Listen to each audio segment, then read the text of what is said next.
G'day guys, just a brief overview of what we do in our Beginner's Guide to Photography courses. They're a 4-hour course and we really only cover the basics. It's for those people who are starting out in photography. They've started their photography journey.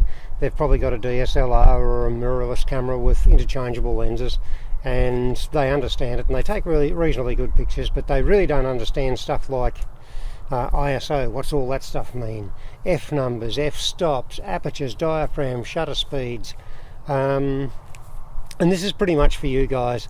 We try to demystify the jargon a little bit.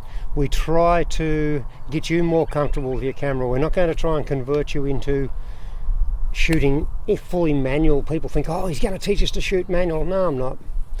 We're going to get you comfortable so that you can make decisions that are sensible decisions that will make your photographs better. They're technically better. We don't really cover in this course composition. We briefly go over it, but it's not a big deal.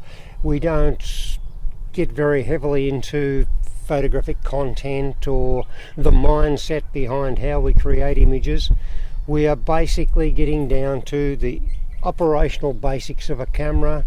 There really are only about 4 things to deal with: your ISO, your aperture, your shutter speed, and getting the thing in focus. If you can do those 4 things, honestly, you're 90% of the way there.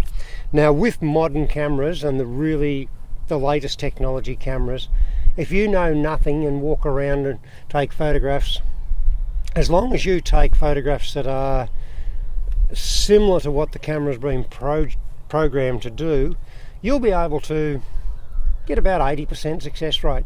They mightn't be absolutely spot on, but they'll be good. Okay?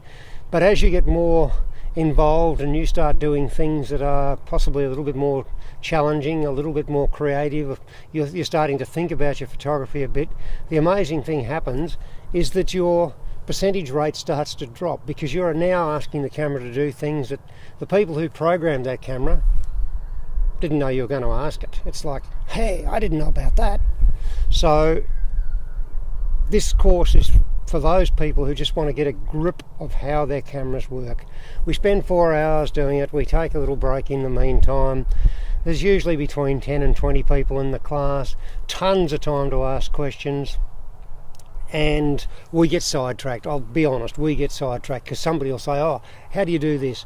We'll cover it briefly so that everybody in the course gets a chance to understand it. The course is not about what every dial and switch and knob on your camera does.